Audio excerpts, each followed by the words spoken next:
Present. Chair Mascarenhas. Present. Thank you. Moving on to item number 3, it says here inspirational devotion. And I just want to, I think this is a good time for considering everything that's going on across our country and across the world. I think it's just a time for people to come together, work together, and just, in your own words, a little moment of silence, and hopefully things will get better and move in the right direction. So let's have a quick moment of silence, please.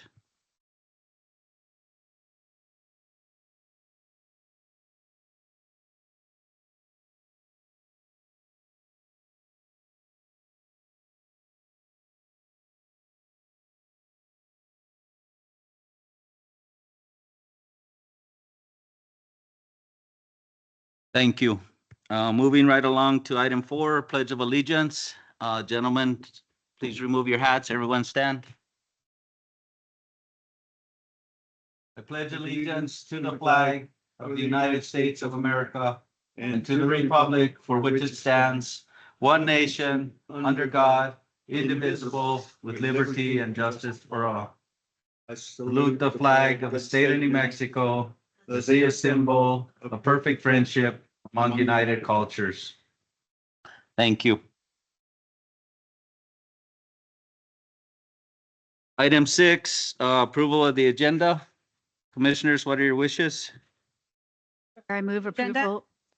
I'm sorry. I move approval of the agenda as presented.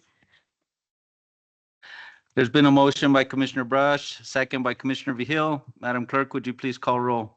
Commissioner Vihil. Yes. Commissioner Romero. Yes. Commissioner Brush. Yes. Vice Chair Romero. Yes. Chair Mascarenhas. Yeah. Thank you. Moving right along to awards and recognitions. Let's see. Yeah, awards and recognitions first, according to the agenda.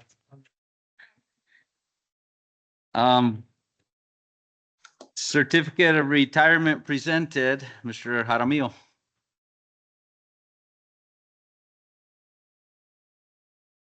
Good morning, Commissioners. I'd like to call up Genevieve Dolores Lujan to the podium as well. So about over a month and a half ago, Dolores sent us word that she was going to be retiring now at the end of June. So we wanted to take this opportunity to recognize her for her years of service with Taos County.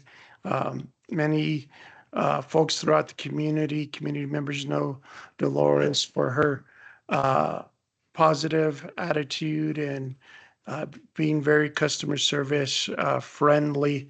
So Dolores, we want to recognize you with this certificate.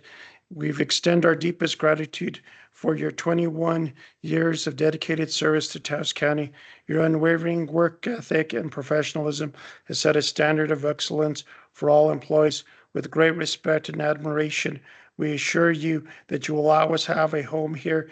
We wish you continued success in all your future endeavors. And she might be working a little bit more now that she retires. That's what Moises told me. He's going to make her work a lot. Thank you, Dolores.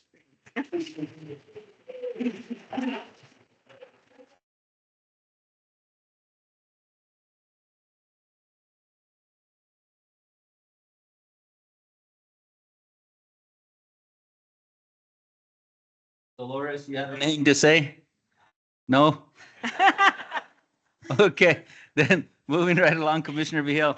Yes, I just want to thank you, Dolores. And I want to say, I almost thought you were in trouble when he said your full name, because in my home, when we say a person's full name, you're in trouble. So, no, I want to thank you for all your service and your great attitude. So we know you'll do well out there. And I know we're going to see you around and you're going to be really busy, but thank you for your service. Anyone else? Just a quick thank you, Mr. Chair. Thank you, Dolores. I'd just like to say, outsider from Taos County, I'd like to say thank you, darling. Was always so happy, so helpful, and with that smile, You wanted to come to her always to ask for help.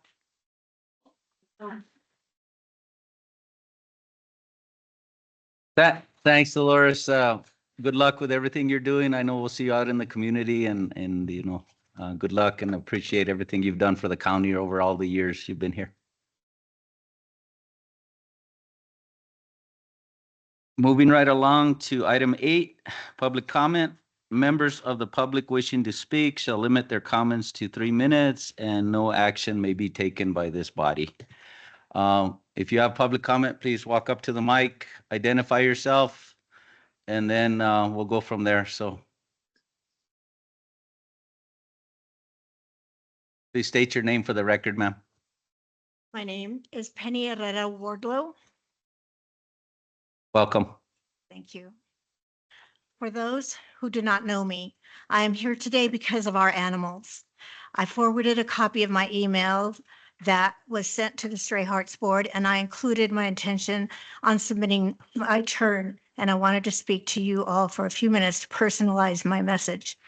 Four Corners Animal League is a stable, financially responsible local nonprofit organization that has been devoted to animal welfare in Taos County for the last 26 years. Not only does Four Corners Animal League have 26 years of experience helping animals in need and running a nonprofit organization, but over the years we have built trust by developing and maintaining collaborative relationships with elected officials, veterinarians, transfer partners, and the community at large.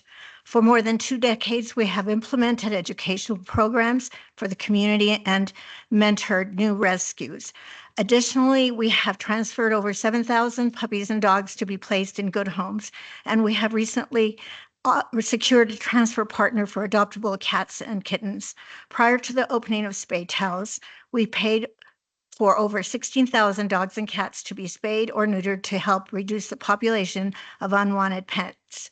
Through education and collaboration, we have been getting the message out that cats and dogs need protection, shelter, food, and loving home. And we have done this by building and maintaining relationships that allow for creative problem solving.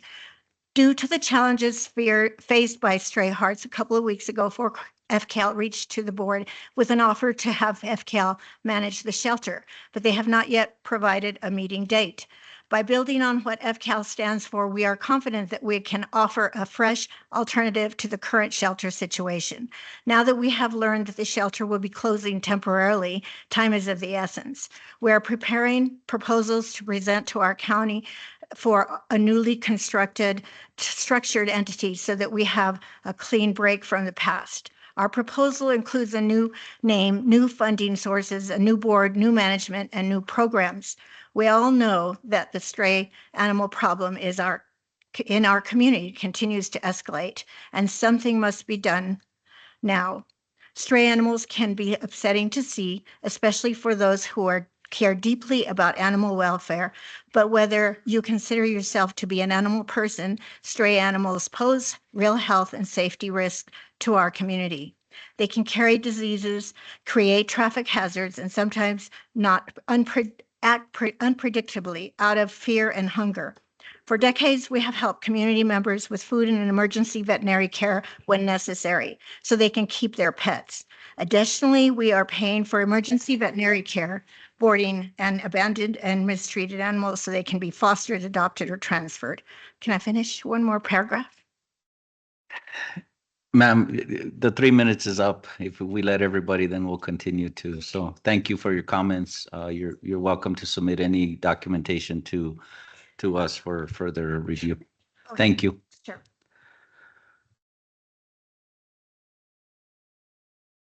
Anyone else?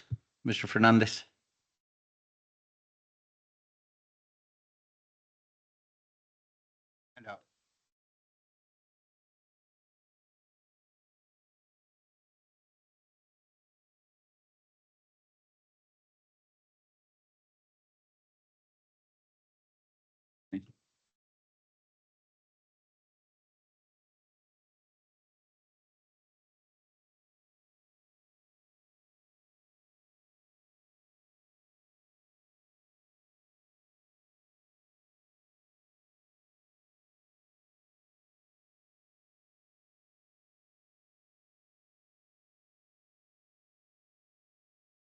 Buenos días a todos. Buenos días, le de Dios a todos. Buenos dias.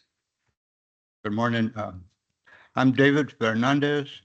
I'm the president of the Northern Rio Grande National Heritage Area, and also who will be speaking after me for a few minutes, a couple of minutes, would be Mary Mascareñas, who is the chairperson of the emeritus board that we have for the Northern Rio Grande National Heritage Area.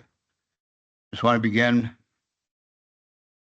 Commissioner Mascareñas, thank you for the introduction this morning on the need for prayerful silence or meaningful, inspirational silence in the face of so much that's going on in the world. Appreciate that. Thank you. Thank you so much for that. I'm here to update, inform you all of the project we're involved in right now through the National Heritage Area, which is we're going to be putting out the 10th annual edition of this Land, Water, People, Time magazine that we do through the NHA, and later, maybe next month, we'd like to actually be placed on the agenda to go more in depth into things that are happening here as well. But we want to also begin by thanking Taos County Board of Commissioners for their help and support, along with the National Heritage Area for the last, I don't even remember how many years. It's been quite a while. Previous commissioners who've been involved are like Gabriel Romero and Candace and so forth. And of course, our current vice president of the NHA, Taos County Commissioner Darlene G. Hill. So many, many thanks. Essentially, to the point, as you said, Mr. Commissioner, things are happening in the world. But one thing that the things in the world that are happening cannot affect is who we are, como Taoseños, people of this region of El Norte, no matter what might come or fly over or fly around like demons and all of that. We still have the things that are precious for us in El Norte. We have very, very, very special traditions and things that extend back thousands of years. And we have a spirit which nothing can ever win against us. And some of that we reflect in magazines like this. At this time, I would like to just thank you for helping us along the way. And I'd like to turn it over at this time to my co-speaker, Mary Mascareñas, and then we'll be open for any questions you might have. Thank you, Mr. Fernandez. Just for your edification, this is for you to comment. They're not going to be asking questions or having any repartee between the two of you. Done. One the repartee. Okay. Thank you. Yes. That's next meeting, he said. I don't want any comments. I just want to say a little bit how the Northern Rio Grande National Heritage Area was started many years ago. And we were part of the beginning. So I served for 20 years. And that's why I got the title of Emeritus Chairman now, because possibly I'm the only one. I don't know, because there's very, very little interest in people serving. But I do want to say that we have done a lot. I thank David and Darlene and others who have been involved from here. Kathy Cordova, she was our first chairman, and I was the first secretary. So we worked very well. But it took a lot of things, going to Washington, getting the bill passed. And now today, I know that what is going on in the nation, in our United States, is affecting national heritage areas. So I don't think we'll be working on too many grants, because that's what I was chairman of for many years. And we helped a lot of people. We helped a lot of situations everywhere. But I do want to thank you not only for that, but also for serving because it takes strong people and dedicated people to serve. And yesterday I heard a comment, and I was so disturbed when I heard this man saying, like, you guys serve because you're lining your pockets. I want to see all the gold that you have in your pockets, because I know what it is to serve. I know what it is to volunteer and do things. And naturally, you are being paid because you are serving and doing things that others cannot do. And so if that man is ever hearing us now, I want to see him running for something. I want to see him volunteering for something. I want to see action by him, because that's what it takes. And I want to thank you. And I know that the planning and zoning is a mandate and you have to do something, but just consider that, what the people are asking is consider agricultural land. The secas, Ronnie is Miguel, and I'm sure Bobby, they all know about acequias, maybe Darlene and Jeanette too. But the importance of taking care of our history, our culture, our acequias, our Mercedes. Mercedes is a new word in the community now, so people are learning. But we have to be informed, and that's why I'm here to be informed, because I haven't read the land use. So thank you. God bless you all. Thank you for your comments. Anyone else? So once again, just thank you, and we look forward to working with you. We're doing some work with county agency to this point, but let's all work together, as you said, Commissioner, and raise up who we are aquí en el norte. And invite anybody here on the commission board who might also want to write or contribute to a piece or anything like that as well. But thanks again. Gracias. Dios les bendiga. Thank you. Thank you. Any other public comment? Please come to the podium and introduce yourself. Thank you. Good morning. Morning. Good morning. My name's Jenny Nadelson. I'm Welcome. born and raised here from Taos. Thank you so much. I'm really excited to see on the agenda Jen Labar Tapia from the Santa Fe Film Office. I've been working on starting a film studio here. I'm very excited to have moved away and come back to Taos and see that there's a need and an excitement for production to move sustainably here into the Taos community. I'm really appreciative of all of your time listening to her presentation to understand how this can economically benefit the community, and also how the community can be involved in so many different areas of production. I'm excited about my project as well. Our permit, we're filing a special use permit, so it'll be publicized, and we're going to have those 2 public hearings, which is so fun. So I'm practicing my public speaking right now. But I think that this is an incredible, exciting new facet for the community. People have been working on this for like 30 years, trying to get production here sustainably. And I think there's some excitement here right now. So I just wanted to thank you all for your time. Awesome. Thank you. Appreciate it. Do we have somebody else? Ma'am, come up. State your name for the record, please. Good morning. My name is Barbara Agnello. I'm here to support Penny regarding the Stray Hearts collaboration. So Penny really said it eloquently, but the idea is we really want to work with the county again and have a collaborative relationship. We all know things are broken. We don't need to talk about that. My dad always says, don't want problems, I want solutions. So one thing that we have done was Dr. Holly Johnson, Penny, and I put together a plan for transfer, and we actually have a solution for cats that are adoptable. We have a place in Denver that does a wonderful cat cafe model. They will take 30 cats a month. So, I mean, this really could make a huge difference. So again, instead of complaining or being upset about the cats and the dogs, we want to come up with problems. We want to brainstorm, do things uniquely, things that haven't been done before. So we are going to be submitting documentation, but I just wanted to add to what Penny had said. So thank you so much for just indulging for a couple of minutes. Have a beautiful rest of your day. Thank you very much. Appreciate it. Anyone else?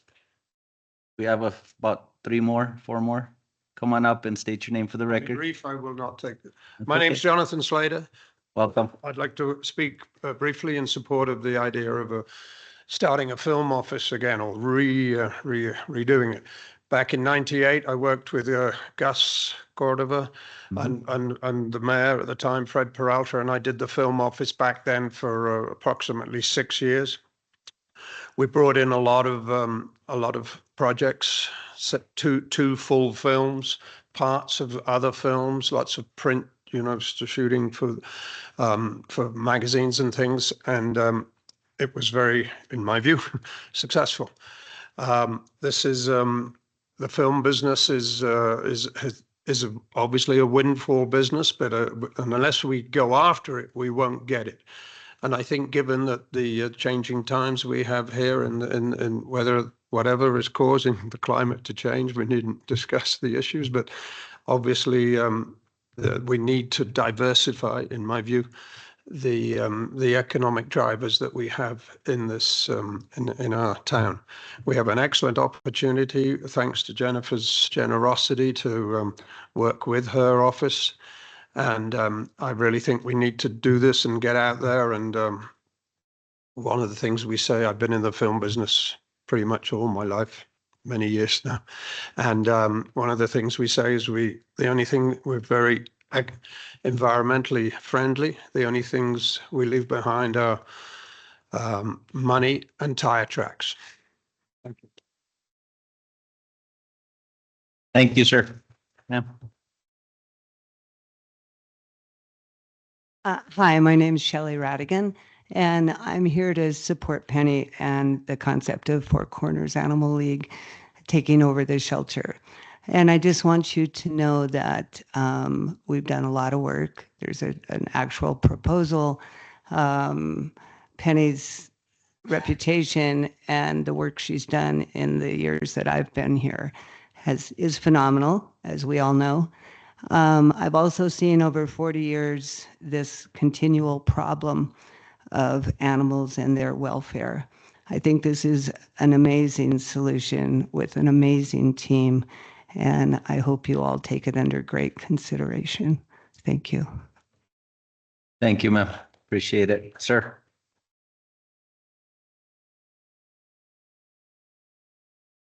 Morning, Commissioners. My name is Matt Burns. I'm a local business owner and also a longtime entertainment industry professional. I have lived in New York and Los Angeles and seen the industry change a huge amount over the last 20 years. This is an incredible time and opportunity to attract business, not only for the town, but also to expose the beautiful landscape and opportunities for more tourism and eyes on northern New Mexico. Production is leaving Los Angeles for more rural locations, for more affordability, for different views in cinema. And it's important to think about a film office in Taos, not just for Hollywood or for the money of the business of entertainment itself, but of all of the business that it brings to our community, all the jobs, hospitality, lodging, restaurants, food. As a commercial director in Los Angeles County, in 2 days, I was responsible for $1.5 million budget, and that was all spent in Los Angeles County in 2 days for a commercial. That's amazing. All that money goes to local hires and to all the services rendered for film production. So please consider supporting a film office here in Taos, and we'll make sure that we grow something beautiful. Thank you. Thank you, sir. Appreciate it. Anyone else? Is there anyone online, Anissa? No? Okay. Seeing none, moving right along to item 9, presentations. A presentation by Jennifer Labar Tapia to learn about the Santa Fe Film Office and how to potentially structure ordinances and regulations to create a film-friendly industry environment here in Taos County. Welcome. Thank you, Commission Chair Mascarenas. Thank you, Commissioners. Thank you, County Manager Jaramillo, for inviting me to come up today. I have about There we go. Am I on? Yeah. I have about an hour's worth of information to give you, but I'm going to do it in 15 minutes because I was told I had 15 minutes in front of you. And then, of course, we'll stand for any questions and any other information we need to go over if I spoke over too quickly. So we do have a presentation, which we will hold on for 1 second. While we're holding on, just a little bit about myself. I'm Jen Labar-Tapia. I am the Santa Fe Film Commissioner, which is also an executive director of the Santa Fe Film Office. And the Santa Fe Film Office is a regional film office. It is a joint city-county office, and I'll get into about how that was all set up between the city and the county back in 2016. Thank you. Okay, next slide. Just an accolade to talk a little bit about the success of film in our state. So one of the trade magazines called Movie Maker Magazine they do a ranking every year about the best places to live and work as a movie maker or as a filmmaker. And for the past 3 years, Santa Fe has taken the #1 ranking in this survey that they do in all of North America, and that includes Canada, United States, and Mexico. And for anyone that does follow the entertainment industry, Canada is a powerhouse in the film industry. And so to be in competition with Canada and of course all the other states, with the exception of New York and Los Angeles, they don't include those in the survey, but everybody else is included. And so the fact that Santa Fe's taken that #1 spot for the past 3 years does say something about our community. And it's not just Santa Fe, because we do talk about northern New Mexico as a filming location as well in this survey that we have to fill out every year for the trades. And Albuquerque took #1 in the large city category, and they are up against Atlanta, Georgia, Toronto. So they're up against some really big cities. And for them to take that #1 spot, part of that ranking is also because Albuquerque and Santa Fe, we are a corridor that work very closely together, and which we'll get through the presentation about how Santa Fe works really closely with our northern communities as well. And then Las Cruces, who's really had a strong showing in this ranking as well for the last 2 years. They were #7, I believe, last year, #8 this year. So for a town like Las Cruces that has really built their film industry from the ground up, has made great strides over the years. Next slide, please. Okay, this isn't meant for you to read. This is strictly a visual. This is literally my job description about what a Santa Fe film commissioner does. People think that running a film office is something glamorous. You're always out on set. You're meeting stars all the time. I could tell you, since I've been doing this since 2016, I think I've met 5 A-listers from all the famous people that have come through. You just don't have time to really be out on set to schmooze the talent, so to speak. There's a lot that goes into running a film office, and we'll get into a lot of these highlights through the presentation. Next slide, please. Okay, so I just want to explain what film offices are. So we have a state film office, and then we have regional film offices. So the state film office, that is ran under the Economic Development Department at the state level. They are responsible for promoting the entire state as a desired film location, whereas regional offices were more about our regions. The state has to say, with a smile, every place in the state is great to film at. And it's true. I'm not. So they also are in charge of our film incentive program. So the film incentives, which I'll get into in a minute also, is really what a lot of the productions are looking at when they were looking at our state and looking at our region, is how strong are our film incentives. Basically, they're getting 25% back from the state of New Mexico on all qualified spends when they do film in our state. And there's some benefits for filming in Taos, which I'll get to in a minute. But they're responsible for making sure that those film incentives stay healthy, they stay strong. They work with our legislatures with our governor, who are responsible for keeping these incentives going. And New Mexico was one of the first states back in 2001, 2002, to have a very comprehensive film incentive program. And now pretty much a production will not go to another state or another country unless there is some kind of film incentive program, unless they really, really need that location. It's really benefits the production to go someplace where they will get film incentives. They also are in charge with working closely with our tax and revenue department. The way that the incentives are designed is they are designed for New Mexicans. They're designed for New Mexico jobs, for hiring New Mexico crew. It's how we're different. We have not wavered from this since 2001, 2002, when this all came to be. We are different from other states, where other states will allow full productions to come in. They come in, make their production, and when they leave, everyone leaves with it. The jobs leave, the money leaves. Where we're different in New Mexico and where we work with tax and rev is they make sure that every expense that was done on a production in our state is a qualified expense to get that money back from the state. They use New Mexico crew, they use New Mexico vendors, they used anything that is in New Mexico that is staying in New Mexico, and that's what will be qualified. In our tax and revenue department, they do a very comprehensive audit once the production turns in all of their receipts from their production, and they make sure that everything was fair on our side and fair to the production. A perfect way of looking at this example is, let's say that talent was to use like an Airbnb, for example, for their housing. They were here for 4 months. They wanted to be in a home. They booked it through Airbnb. They turn around, they put that expense, let's say it was $20,000, $40,000, whatever it is. They turn that expense in. Well, because it was booked through Airbnb, that expense is not going to qualify. But if they used a local property management company for that very same house, then that expense will be qualified because they used a local resource to book that same house. So you just want to think if it's brick and mortar in our state, that's what's going to qualify. Also, we work with film partners. We currently have 3 film partners in the state: Netflix, NBC Universal, and 828 Productions, which is that one's down in Las Cruces. And they also, the State Film Office is responsible for making sure we have a healthy film liaison network throughout the state, which is partly why you'll want to have something that's official in the Taos area. Next slide, please.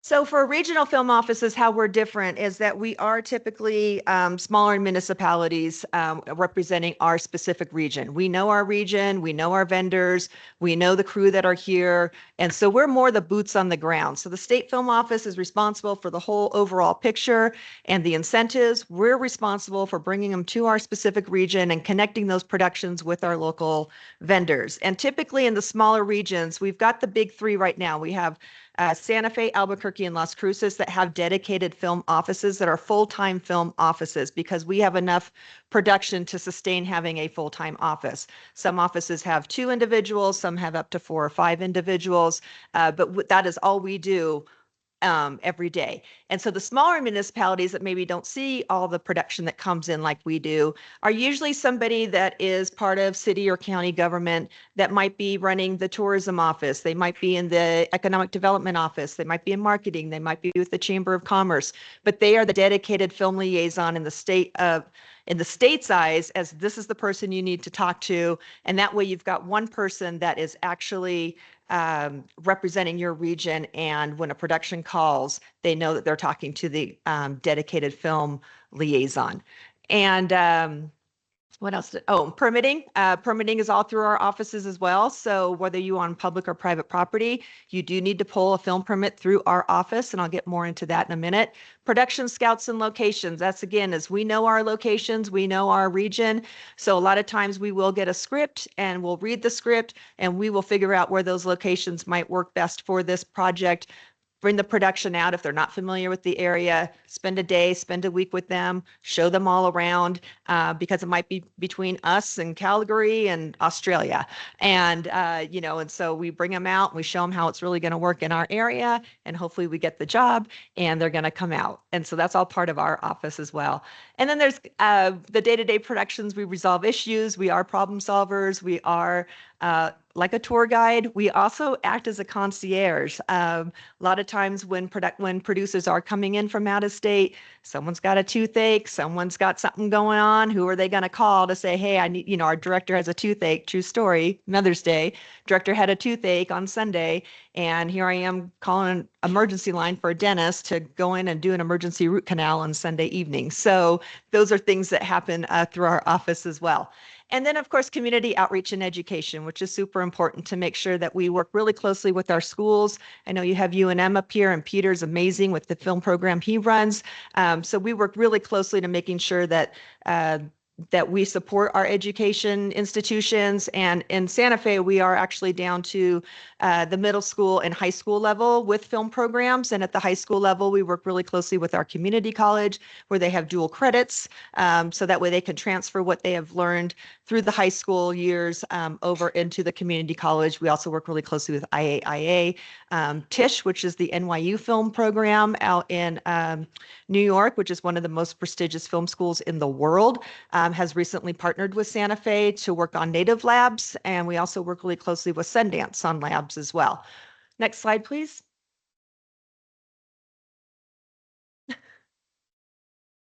Keeping you on your toes. Okay, how the film office came to be, which I know is of interest for you all. So back in 2016, we were seeing a huge uptick in film production in Santa Fe. I mean, they've been filming in the state since 1898. And so we could say that because Thomas Edison brought the first, what they called flicker pick, to the state in 1898 called Indian Day School. And it was a 30-second quick little moving picture. And that was the very first one that Thomas Edison did, and that he did it in our state. So we've been around for a long time. We've been filming in Santa Fe for a long time. Also Taos, Las Vegas. Tom Minks was doing all his Westerns out in Las Vegas. And so we have a long history. But what was happening in Santa Fe when Longmire was here, if you all remember the series Longmire, it was a huge production, and they were based in Santa Fe. They were using a lot of our locations. They were out in Pecos. I know they did come up to Taos. They were out in Vegas. And before this film office was created, it was just treated as a special event permit. It was like somebody having a big party in the park kind of a thing. And it just fell on somebody's desk that worked in land use in the city or the county, and they didn't really know what to do with it. So at the time, the mayor and the county manager got together and said, we really need to have something more official. We need to have a dedicated film office, but we don't need to have our own film office. That just doesn't make sense. So how are we going to make this work? So it's all bound through an MOA, which is a memorandum of agreement. And it was to be renewed on an annual basis. And now we've been proven. So now we renew our MOA on a 4-year basis. And we, the city and the county do put in the equal amount of monies into the operations of this office. It covers the salaries. It covers any of the operational expenses for the office. This office also is administratively under the city side. It started on the county side, but then it moved over to the city side for reasons we don't need to get into. It'll just take up some more time. But what that means is that when you have a joint office, it needs to be on one side or the other, because you need to go through somebody's HR, you need to go through somebody's procurement, you need to be housed either in a city or in a county office. But you're still equally, I don't consider myself just a city employee. I am a city and county employee. And I can say I've been in local government for 23 years. So I've been around for a while, always in Santa Fe. And one of the unique things we do in our office as well for the operations and for the budget is if there's any money that is not expended in that fiscal year, it doesn't just fall back to a general fund like most departments do. Our money falls into its own separate account. That way, if ever this office dissolves for whatever reason, it wouldn't be fair, since the city administratively is handling the operations of this office, it wouldn't be fair for the city to get all that money back into their general fund when the county is putting in just as much money.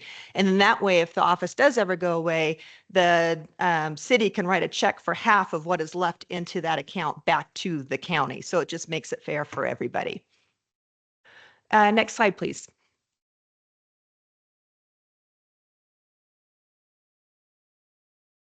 So getting into the film incentives, I touched on it a little bit, but just to help you understand how these work, is the elevator pitch for the film incentives. I mean, it's like 64 pages of legislation, so I'm not going to get into all that. But basically how it works is any qualified expense, which I touched on earlier, you get 25% back from the state of New Mexico. So that's huge. And there's no minimum spend, which we're different from a lot of other states on that as well, where you have to spend a couple $1,000,000 to qualify, or you have to spend 10 million, or whichever that number is. With us, there's no minimum spend. So it's ideal for independent filmmakers. It's ideal for documentaries, for commercials, for anybody that wants to take advantage of the film incentives. It's not just for the big studios. It's for everybody, anybody in the creative world.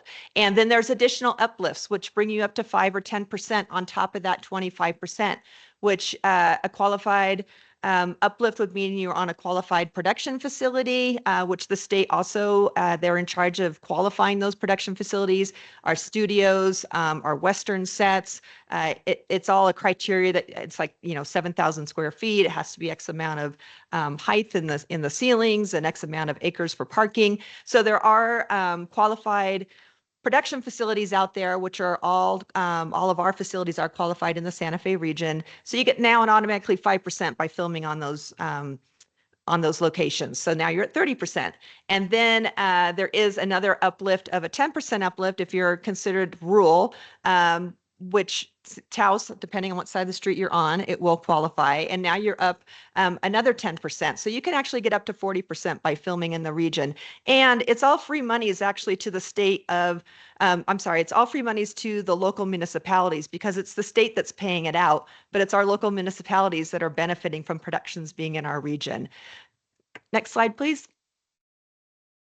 So this is just a visual. Of course, this map is not to scale, but how that rule zone works is if you are 60 miles outside of City Hall from Santa Fe or City Hall from Albuquerque, if you're outside those 60 miles, then you get that 20% uplift. So now you're automatically at 35%. And then if you are in a qualified production facility, for example, when the new studio comes online here and they get qualified, now you're up to 40% for filming in the region. So I'm a bit jealous about this because Santa Fe is kicked out of this, so we don't get to have that extra 10% uplift. But the reason that I get why the state did this, and the reason is because it is expensive to have location moves. It's expensive when you don't have the crew, if you don't have the vendors, if you don't have the resources that you need to film outside of the Albuquerque Santa Fe corridor, then it is expensive for them. They have to put up crew in hotels. The food allowance gets a little bit more. You're bringing in vendors and paying for gas. So all those things come into consideration, and that's why they give that 10% uplift. Same thing with Las Vegas. It's depending on what side of the street you're on. Depends if you get that 10% uplift. So really, it's more just the southern part of Taos County that maybe was right on the border. But other than that, pretty much everyone would qualify in the Taos area. Next slide, please.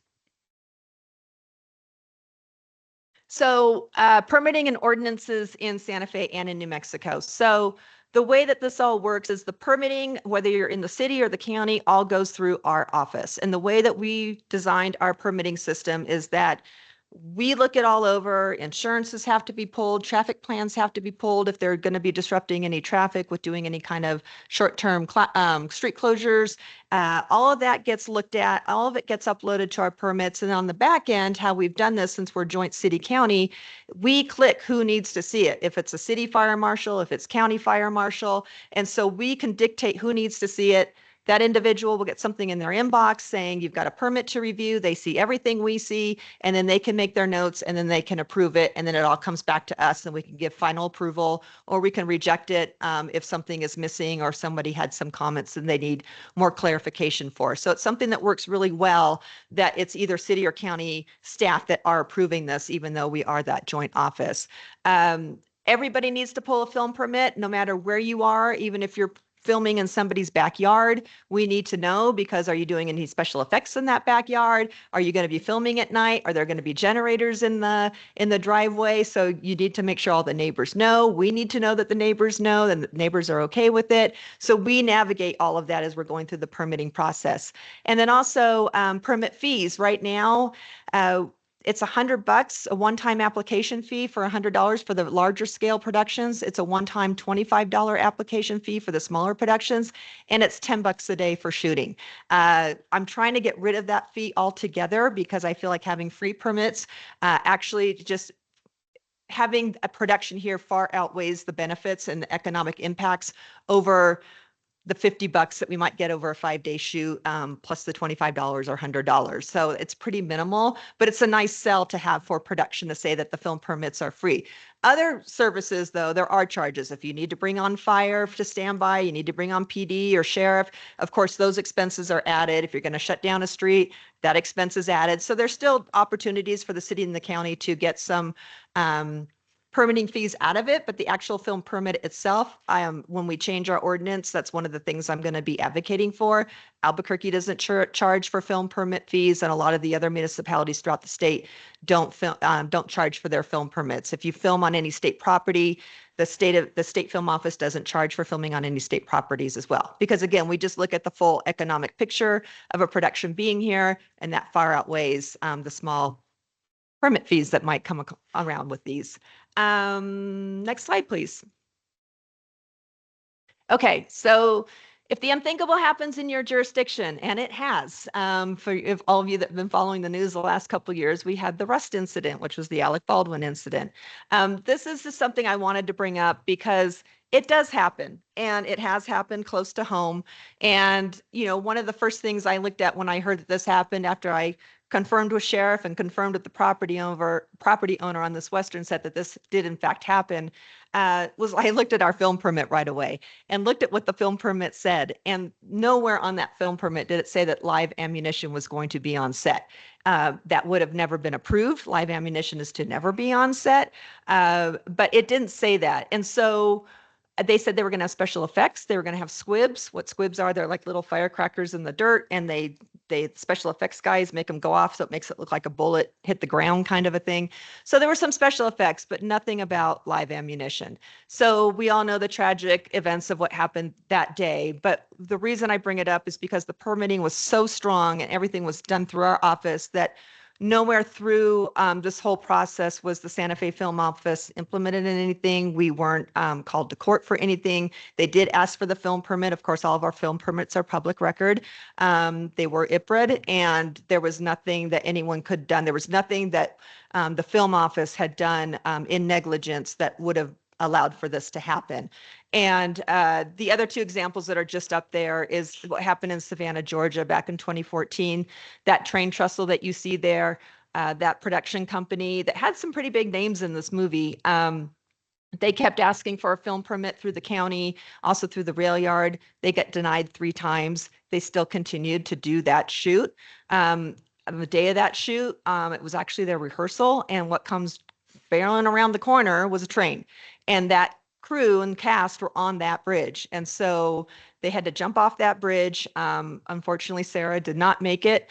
And a lot of individuals lost limbs and fingers, and not to be too gory at 9:30 in the morning, but it was just one of those horrific accidents that happened. And again, because permitting wasn't done correctly, or it was denied, and production still went out there and did this. And same with this incident in 1982. The reason I bring that one up is because this incident, that helicopter that you see, the explosions were just too close on the ground from where the helicopter was, so it brought the helicopter down, killing the actor and 2 child actors. And that's really when Hollywood and the industry was looking at, we really need to create more set safety for our crew, for our cast. And that's really the incident that turned everything around. And when people ask me, well, you know, this incident happened in Santa Fe, is that going to hurt film production in Santa Fe? Is it going to help hurt film production in New Mexico? And the answer is no, because those set safety standards are very strong. They're very comprehensive. They just, bottom line, were not followed that day. And the incident in Santa Fe. So we have really strong set safety standards. It was failed upon the production side, and actually crew was seeing a lot of incidents. New Mexico crew was seeing incidents that were not safe, and they were actually walking off the set that day. The individuals that were held responsible for this weren't New Mexicans. So it was not New Mexico crew, and it wasn't because of anything that we did under negligence. Next slide, please. This is just 6 impacts that what film production brings to your community. Since 2016, I use that number because that's when our office was created.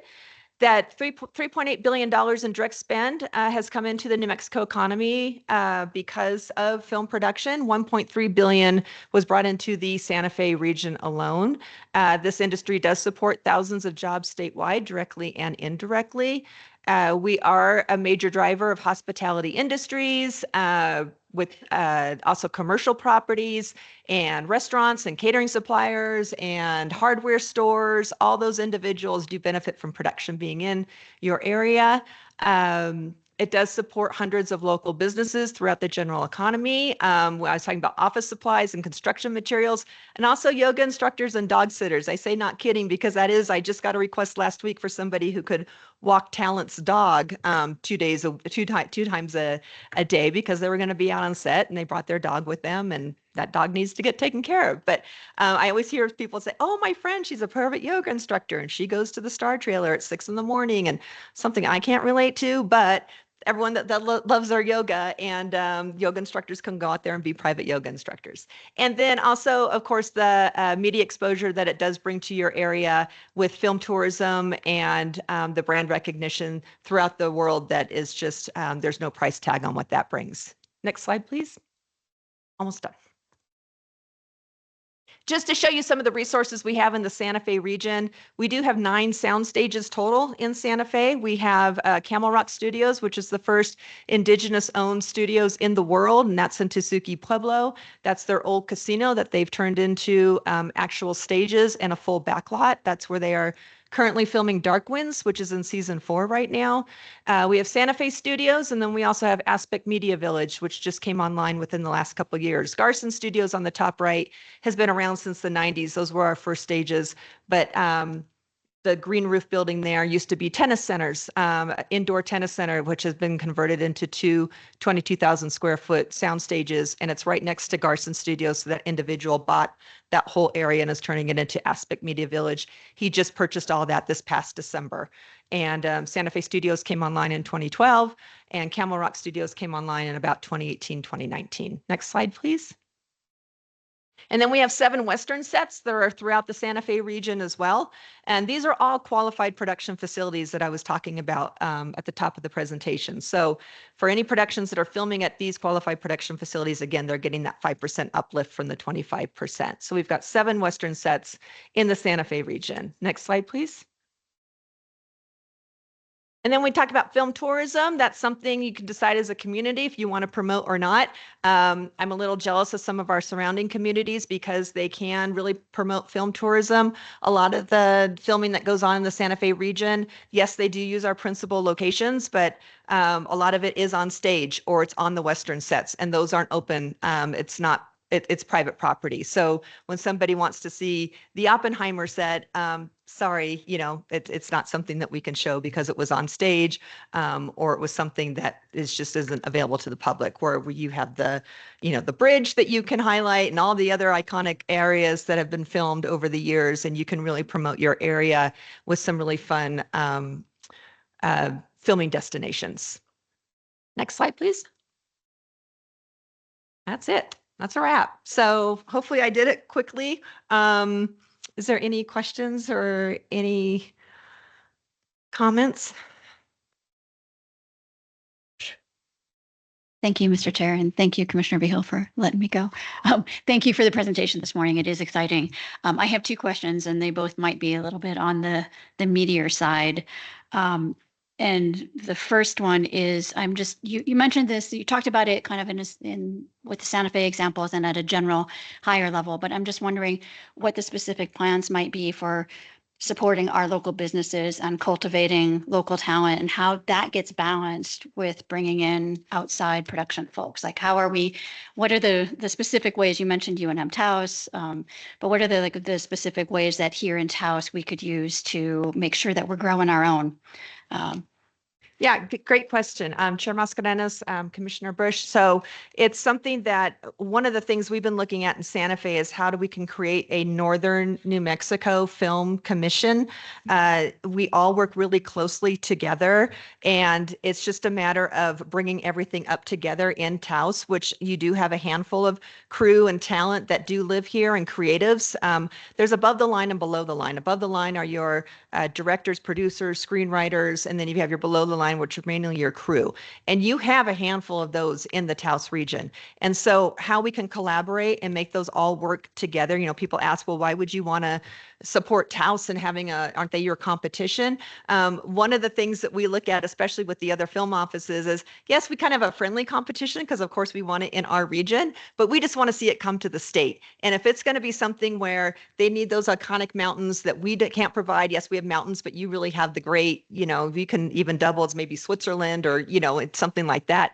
We can't, so we're going to send them up to Taos, and they might be based in Santa Fe, and they might bring what they call a second unit up to Taos, and so then they'll be up here for a couple of weeks doing that second unit. But the success of this film program, really because everything was built up at the same time. So we built up our schools, we built up our crew, and then we got it out there that we were having these incentives. And so that's something that with having a dedicated film office, whether it be through this regional concept or you have your designated film office for just Taos, it's how can we bolster that? How can we educate the existing businesses that are here that want to be involved in this industry? What does it mean to be the hardware store that maybe they have to build a set out on a back lot or in an abandoned gymnasium, or they get really creative on where they're going to do these stages.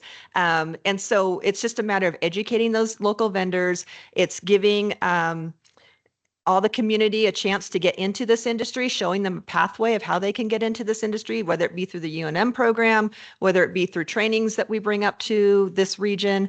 But it's just a matter of because we've been doing it. So it's a matter of just collaboratively helping out with all of that. Thank you. And if I could just ask my second question and then I'll move on. My second question is we've been asked to invest in this before a couple of times in our joint meetings with our town partners.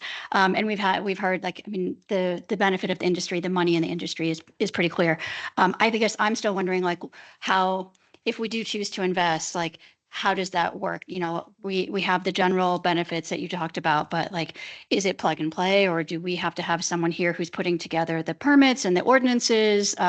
What does it look like? What's the how if we say, yep, we're going to invest?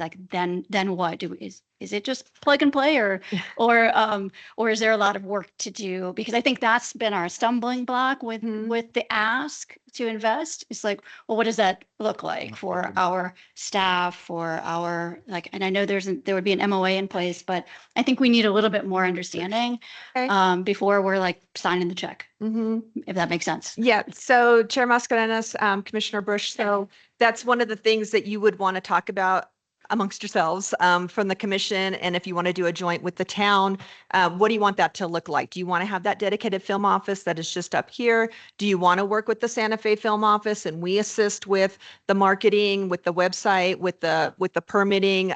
We've invested in all of that. And when this conversation came up about 1.5 years, 2 years ago, where I talked to the Enchanted Circle and I talked to the mayor and I talked to county manager and I talked to Taos Pueblo, and it was about, we can all work on this together, and we've pretty much figured it out. I mean, it's always something new that's going on throughout the weeks, but we've invested in the website, we've invested in our permitting, we've invested in the marketing, and talking to those vendors that we currently already have online, which are all New Mexico vendors.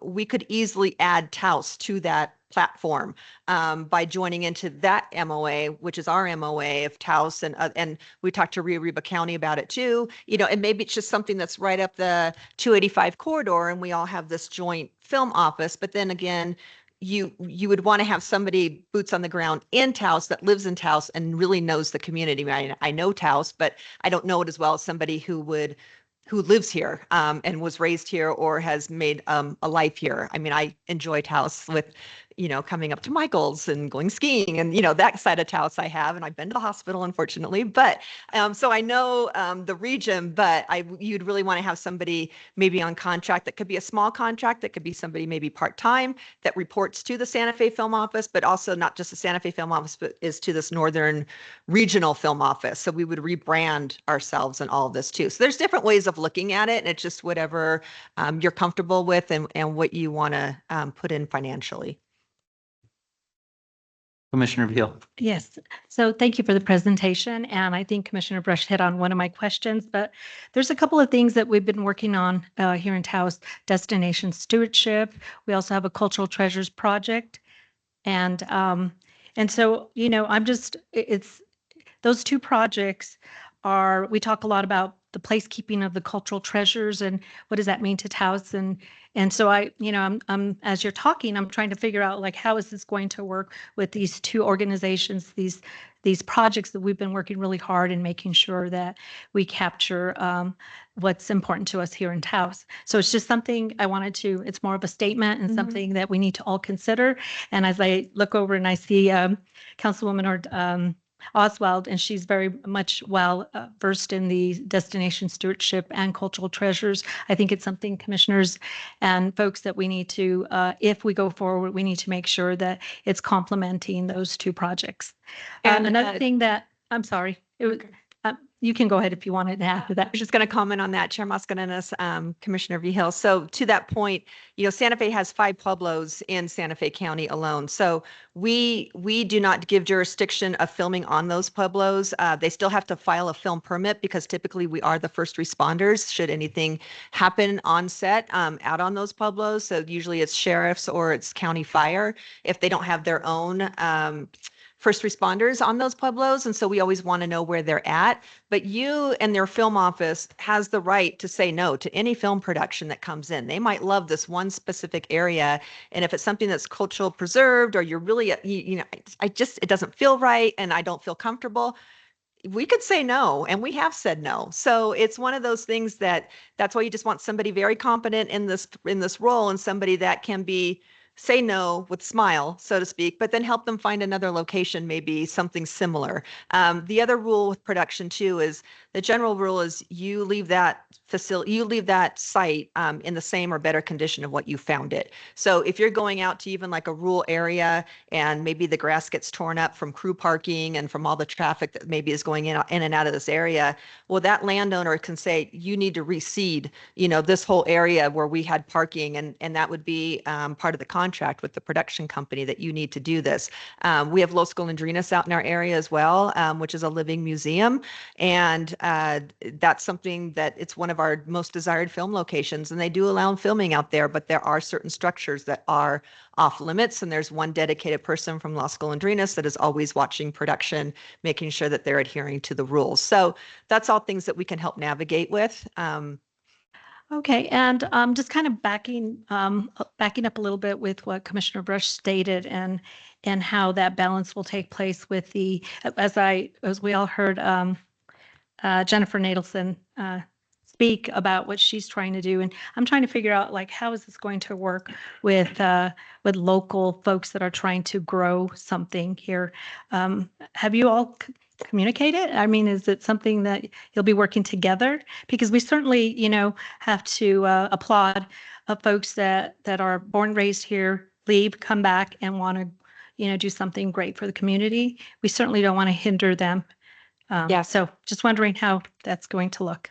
So Chair Mascarenas, Commissioner Vigil, yes, Jenny and I have been in communication. The Santa Fe has the Mayor's Film and Digital Media Council, which is made up of 22 individuals that are in the industry, either retired or currently in the industry. And Jenny's been attending our meetings, and we had an introduction probably about 4 months ago or so, 5 months ago, and we have been talking. And so it's one of the reasons I think I'm even here today is because of Jenny, and also spoke to the town as well. But yes, we are behind her 100% in her project and here to help. And also she's making the connections with some of the other studio owners in our region as well, to talk about, what that looks like, talking to the state and helping her with all the connections that she's needing to go through this process to make sure she becomes a qualified production facility, and that you do have a dedicated film liaison for this area, and that this area does get marketed, because we certainly don't want to see Jenny's project fail. And we certainly want to see any of the vendors and crew that want to be living in Taos and work in Taos. We want to see them expand as well. And the thing about this industry too, it's not just about the youth staying here. This industry is also for retirees. It's also for vets. Maybe you're just out of the military and looking for a new career. So this industry is really for all ages. It's not just for the youth. And so we encourage that it's for anybody that wants to get involved. And I just have a couple more things. So housing situation, and I envision folks coming in, and we already have a housing situation. I'm sure it's probably in Santa Fe. Just wondering how it's handled there, and what you see happening here in Taos. So Chair Mascarenas, Commissioner Vihil, that's a great question, because housing would be something, if you don't have the crew base here right away, then definitely we would lean on your hotels. We would lean on your short-term rentals. All of those would be utilized until locals decide to get into the crew, they get trained up, and they are here, and there's enough industry for them to support them to stay here. But in the meantime, that's what we do up in the Espanola area as well. The Santa Clara gets used a lot when they're filming out at Ghost Ranch or up in the Rio Arriba County area. And so we look at where are those areas where we could house crew, and that would be an expense for the production. Okay, and one last question is, have you talked to Jessica Stern, our economic developer? Yes. Okay, just making sure that connection is there, because we certainly rely on her to ask the questions we may miss. And so thank you for that. Appreciate it. Commissioner Romero. Yeah. Do you have data on how many films have been produced in New Mexico or even in Taos in the last year, couple of years, or even 10 years? What's the baseline? What's happening now? So Chair Mascarenas, Commissioner Romero, the data is not right in here, but we do have the data, and I can get that. In a follow-up, I can get that out for you. But I can say in the Santa Fe region, I do keep track of what's come through the Santa Fe region. And last year we had about 78 productions that came through Santa Fe. And when I say productions, that's feature films, limited series, documentaries, commercials, gaming falls under our office as well. High-end photo shoots, all of that falls into our office. So we had 78 projects last year in the Santa Fe region. Now, second question on the funding that you said was received from City Santa Fe and County Santa Fe. Where did this revenue come from? Was it lodgers tax funding? Chair Mascarenas, Commissioner Romero, some of it is lodgers tax from both. They have the OTAB on the city side, which is their lodgers tax, and then on the county side also, and both economic development departments pitch into it as well out of their budgets. So it's coming from 4 sources. And right now we're at 200,000 from each municipality. So that just started this year. Every year it goes, or I'm sorry, every 2 years, it goes up $25,000 for each municipality. And that affords for inflation, for expansion of the office, anything that we might need. So, but it started, I think, at 125,000 each, and it's gone up, and now we're at 200,000 each. So the whole operating budget, which includes salaries and everything, is 400,000. Okay, one final question real quick. So if it was decided to work jointly with the Santa Fe office, would Taos still need to have its own film office? Chair Mascarenas, Commissioner Romero, that would be up to however we'd want to, when we really go into the weeds to figure out how we want to do it. I would suggest having maybe under small contract, having somebody that lives up here that would report to the Santa Fe Film Office. So we're all working together on the marketing, and we're working together on the permitting. I would suggest to have somebody maybe under a small contract, and that could be part of the MOA agreement, or it could be something separate, however that looks, however our legal teams want to make that look. But it would be something that I would feel more comfortable having somebody who lives up here to be the point person for really handling the production scouts and really saying, leaning on that person to say, yeah, that's a good place to film, or no, this neighborhood, they're not going to be very accepting of it because you all know. And I don't want to pretend to know from Santa Fe what's in the best interest of Taos. I'm very sensitive to that. So it's something where we need to have that constant communication, and also having the constant communication with all your first responders, with your land use divisions, both on the town side and on the county side, and making sure that we all talk. We do at Santa Fe, we all get together at least every few months to talk about what's working, what's not working, and just bring everybody together, both the county side and the city side, with all of those individuals that work on my film permits. Thank you. No other questions? Okay, seeing none. Thank Okay. you very much. We appreciate your time and information. Thank you.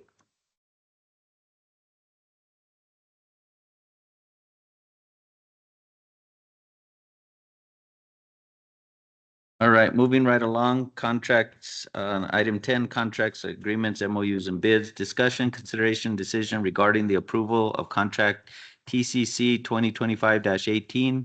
Jim Emulsions Contractor will provide labor material to repave the front and back parking areas of Taos County Complex. Mr. Jaramillo. Good morning once again, Commissioners. Gilberto was attending a medical appointment, so he wasn't able to be here. So Ms. Vihil, myself will be presenting this. As indicated, this is a contract with GM Emulsions for both the front and back parking lot in the amount of $740,863.25, inclusive of gross receipts tax. We did have a price agreement on this, and this is how we were able to bring forth this contract. So both me and Ms. Vihil are able to answer any questions. Mr. Chair, I do have a question. Commissioner Brush. Thank you. So I think it's more of a comment than a question. I know last night a bunch of us heard a lot about water concerns in the community. And again, this is just a comment. I don't expect you guys to answer this, but about a year ago, at one of the Rio Fernando collaborative cleanup days for the Rio Fernando, there was a presentation given about how to make our parking lots, our paved surfaces, part of kind of harvesting and conserving water. And the gentleman who presented from Southwest Hydrology actually had plans for what that could look like just even really simple solutions like curb cuts to like have water flow in certain ways, because so much of it comes off this building and off of our paved spaces. And I'm just asking because like at this time of year, we're all competing to park under the cottonwoods, right? And even if we don't want that shade, they're beautiful. And I would hate to see them suffer as we get less water. So I'm just wondering if that, and again, you guys don't have to answer because it's not your project, but I'm just wondering if we could utilize that information about how to have like a healthier, more water conscious paved environment, and thereby like be an example of like what we can do to like harvest and reuse our water and save our beautiful big cottonwoods. One of our other employees did sit down with the gentleman you were referring to, and this was last year, and the elevation is not the same where the cottonwoods are in the parking lot. So the parking lot actually sits lower than the trees that you're referring to, because I did listen to that presentation with you. So they did meet afterwards. I can't remember if it was Mr. Fry who made the presentation, but and they both, I think what I was told is both deemed that it wasn't possible in our parking lot. Commissioner Vihil. Yeah, that's a great point. Thank you for that. Obviously, then going forward, just a comment as well. As we're approving projects, we should consider that this is incorporated into that build, because it sounds like you have to plan it from the very onset in order to really benefit from, how you're planting the trees and the height and the Right. distances. Yeah, if we were to do is the Commissioner suggested it's actually cost us more. 'Cause Right, we absolutely. had built up the parking lot. Right. We built up the base. Totally get it. And hence why, it's just kind of brought to memory how we should think as we're going forward on other projects. With that, unless there's any other questions or comments, Go ahead, Commissioner Brush. thank you. I move approval of contract TCC 2025-18 with GM Emulsion for labor and materials to repave front and back parking areas. Been a motion by Commissioner Brush, second by Vice Chair Romero. Madam Clerk, would you please call roll? Yes. Yes. Commissioner Brush, Vice Chair Romero, Yeah. Chair Mascarenhas. Yes. Mr. Chairman, I just said, thank you for having those conversations over the last year to see if we had solutions. Appreciate you, management and staff doing that. Thank you. Thank you, guys. Moving right along, item 11A, Department Matters, discussions, consideration, decision regarding the approval of a reclassification request to reclassify the position of receptionist to assistant specialist 2. Ms. Maria Dimas, County Assessor. Good You could join morning, us. Mr. Chairman, Commissioners. Today I am requesting the approval of my position for Special Assessment 2, reclassifying the position from receptionist. It is important that we get this approved and going, as it will help staff tremendously with our records keeping, as the functions of a receptionist are limited. So I would like to request that I get approved on this position. Commissioner Hill. Yes. Hi, Maria. Just a quick question in regards to the receptionist. I'm just curious how that's being handled since you're not going to have that position. Are you just spreading those responsibilities with other folks? Commissioner Behill, yes, I am having staff, the records keeping currently right now, picking up that the slack of the receptionist. That position was minimal, and it was very difficult for staff to continue having her manage that part of it, because the office, the movement in the office was required a little bit more to pick up the phones and those kind of things. So they were already handling that situation when that receptionist position wasn't working out for us. Okay, great. And then I just have a couple of questions. I see HR, we've got someone from HR, and as all positions that are being reclassified, they go through HR, right? And certainly I think through finance. And so just want to make sure that we've covered all of those areas. Yes, they have been covered back in May when we had put out our evaluation plan. On page 18, we had that information on there that we had reached out to HR and also to Manager Jaramillo on that. So as you can see by the documents presented on this, you do see HR on there, and you also see Manager Jaramillo's approval on there. So we did do our work on that. Ramsey, if we could have you comment as well, please. Okay, so just so you guys are aware, we did receive the reclassification request. We did draft a memo, got it approved by our county manager and by finance. So there is room in their budget to proceed with, making the reclassification from receptionist to the specialist 2. Just to go back a couple of years ago, this was how the department was structured before. So we had the 1, 2, 3, and then the senior. Right. It was reclassified at the time from a 1 to a receptionist. And we did have somebody in that position for a while. Lately, we haven't had any luck as far as recruiting and keeping someone in that position because it is at a lower pay grade. So with this reclassification, it would actually jump 3 pay grades because right now the receptionist is at a pay grade 7, whereas the specialist 2 would be at a 10. Thank you, Brandy. Any questions? No, I don't have any questions, and I will make a motion to approve the reclassification request to reclassify the position of receptionist to assessment specialist 2. Been a motion by Commissioner Vehil, second by Commissioner Romero. Madam Clerk, would you please call roll? Commissioner Vehil, Yes. Commissioner Romero, Yes. Commissioner Brush, Yes. Vice Chair Romero, Yes. and yes. Yes. Thank you. Appreciate you guys. Thank you, Maria.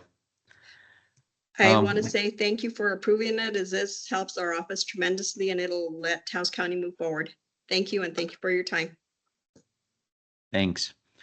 Moving right along to 11B, discussion, consideration, decision regarding the procurement of a submittable online grant platform to streamline and create efficiencies for Taos County Lodgers Tax Grant Program. Ms. Elsa Vihil, welcome. Good morning, Chairman, Commission.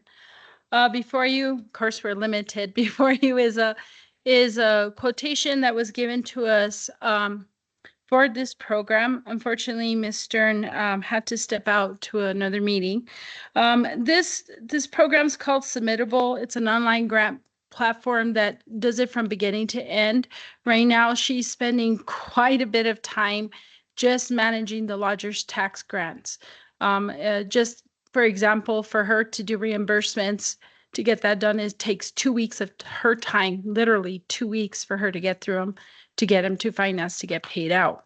This program itself would actually be set up to where everybody who is going to apply for lodgers tax would apply through this online platform.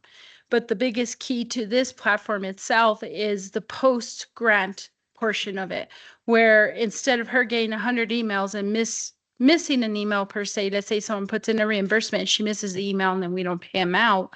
This platform, each individual who gets a grant or grantee will be able to have a sign in and submit in all their paperwork through this platform. It also is used through the auditing purposes side. It holds all that data in there. It produces those reports when the auditors ask for them in terms of lodgers tax. It keeps a great record, and it also saves her time in terms of the reimbursements. This platform itself will be basically built around our bylaws, our rules, everything will be done.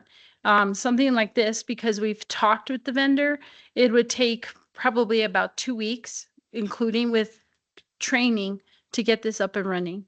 So her goal is to get this set up, and that way we can have it ready for the next batch, which is going to come out around August 1st for them to apply. Right now for procurement, we're using Caresoft, who works together with this company, and we will be procuring this through state price agreement. As you can see, we're asking for a 3-year, which would equal a total of $144,979.71, which is about $42,473.12 a year.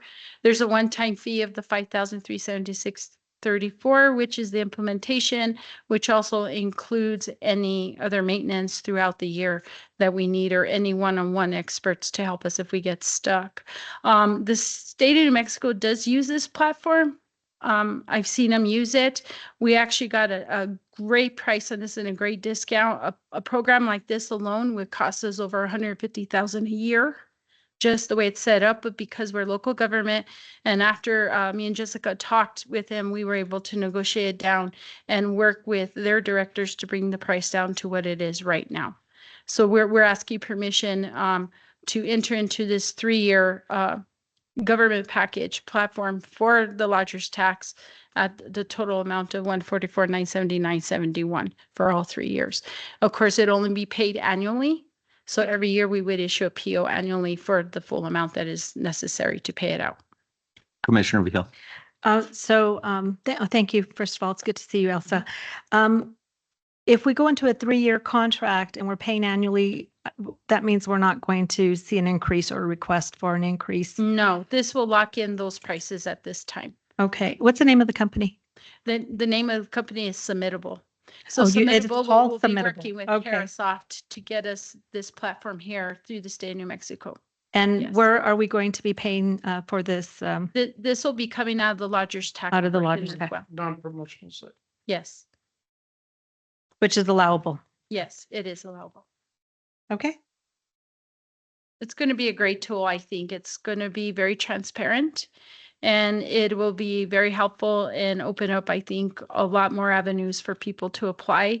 And it just makes the process simpler from beginning to end, even with, what do you guys have, the group that actually looks through all the applications? The actual the evaluators, the advisory board.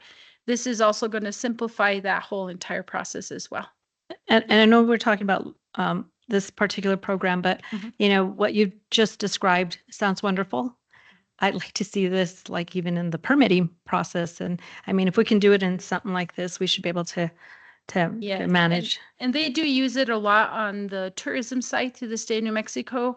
And Jessica actually was able to physically go through this whole process on that end with the grant process. And I've actually talked with some of them over there as well, and they said it was like a godsend. It saved them just so much oodles of time, even with the audit. So does it allow someone who's interested in finding out where they're at in the process?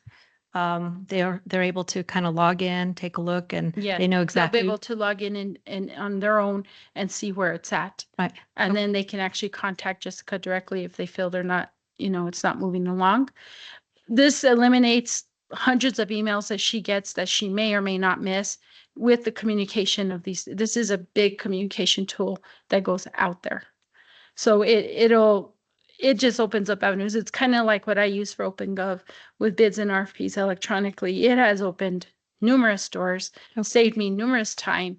And it's actually streamlined the process to where, the RFP process has actually come down in time frame, even with what I'm using now. It's going to do the same here. It's actually going to streamline this whole process we're doing with paper and pen, and Jessica having to spend weeks and weeks of time just to get things set up where it's right there.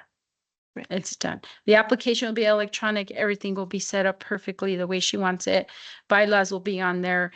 Processes will be on there. Forms will be generated, even for them to generate an invoice through that program to give to us with the documentation behind it.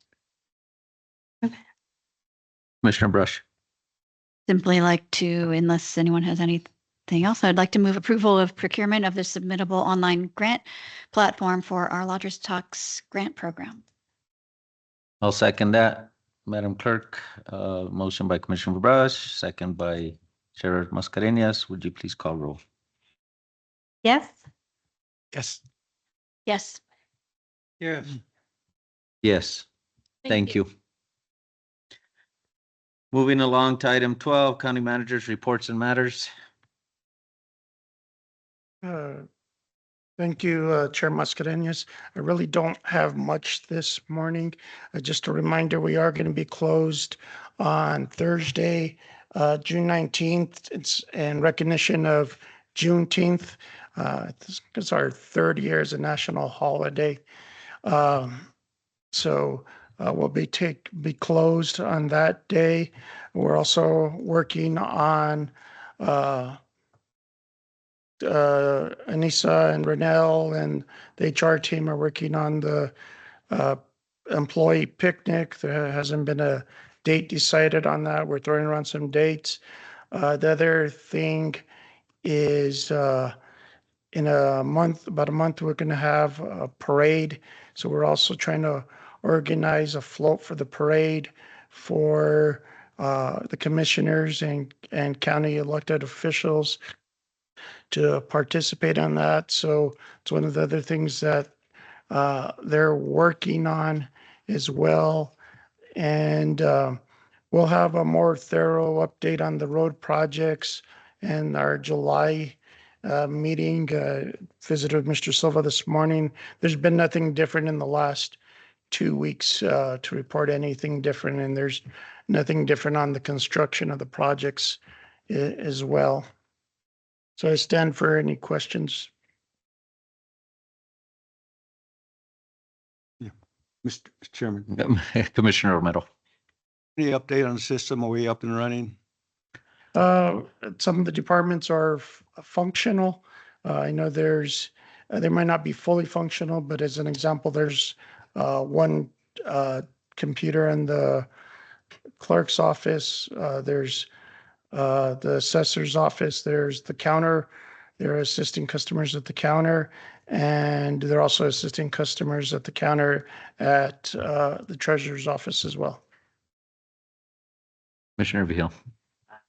Regards to the phones, is our phone system set up somehow with the computers? Because I've received some phone calls in regards to departments not answering phones. Remember, it's a voice over IP. So Okay, that's what I so needed you to have the internet. It changes, so it's changed, so it's hard to keep up with. Right. Okay. Okay, so then with that being said, we have cell phones. We have other mechanisms, and I'm just wondering if we've thought about assigning cell phones to departments, because I think one of the worst things is for people not to be able to get through. And just wondering if we thought about that and what we can do differently. No, the folks are returning calls on their cell phones. So that's been happening all Right. along. Okay. Then have we put the numbers out there for people to know to call the cell phones? Because I think that could be the other side to it, is that if people aren't aware, if you want to get a hold of the assessor's office, this is the number you call. If you want to get a hold of the treasurers, this is the number you call. I know there are elected officials with phone numbers, but if folks don't know that's the number, I'm just wondering, how are we communicating that? Generally, just through the website. Okay. Okay.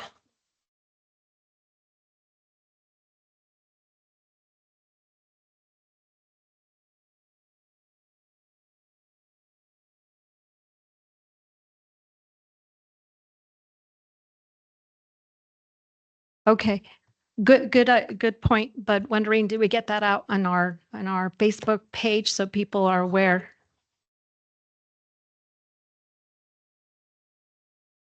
Okay.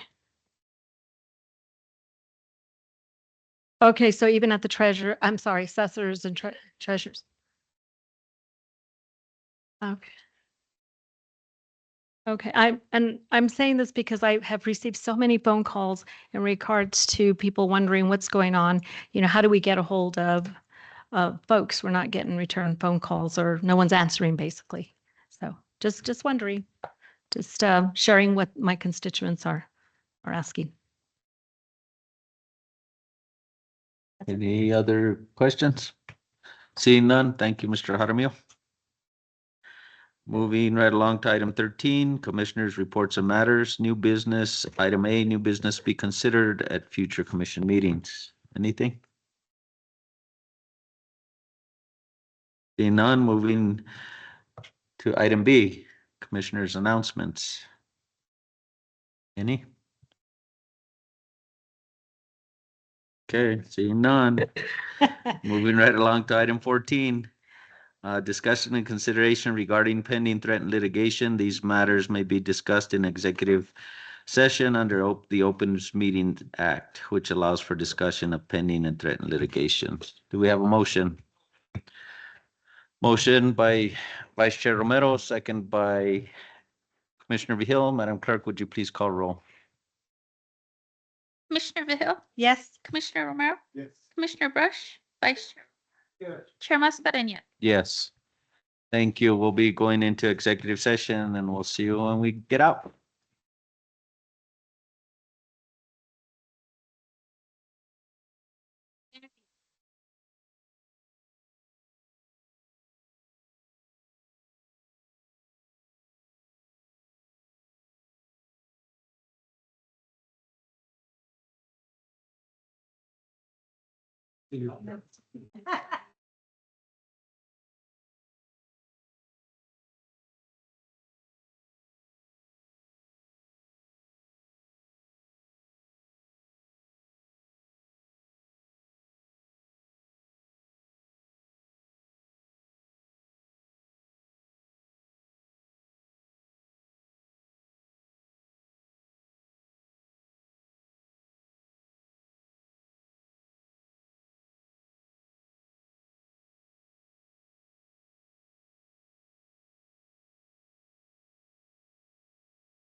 Right. It's just that we're bringing up 3 that was. Yeah, no, we're not.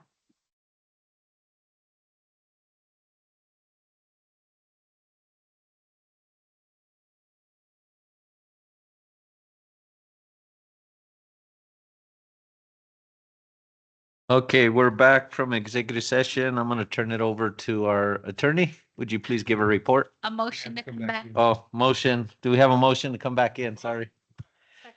Motion by Vice Chair Romero, second by Commissioner Hill. Madam Clerk, would you please call roll? Yes. Yes. Commissioner Brush? Yes. Vice Chair Romero? Chair Mascarenhas? Yes. I'll turn it over to Mr. Trio. Thank you, Mr. Chair. Only those matters that were mentioned in the motion to go into closed session were discussed during closed session, and no final decisions were made. It's the end of my report. I move we approve the attorney's report. Second. Motion by Commissioner Brush, second by Vice Chair Romero. Madam Clerk, would you please call roll? Commissioner Vehil? Yes. Commissioner Romero? Yes. Commissioner Brush? Vice Chair Romero? Yes. Chair Mascarenhas? Yes. Thank you. Moving along to item 15. Do we have a motion for adjournment? Motion to adjourn. Motion to adjourn at 11:48 a.m. Motion by Commissioner Romero, second by Commissioner Brush. Madam Clerk, would you please call roll? Commissioner Yes. Commissioner Brush? Vice Chair Romero? Yes. Chair Mascarenhas? Yes. Thank you, guys.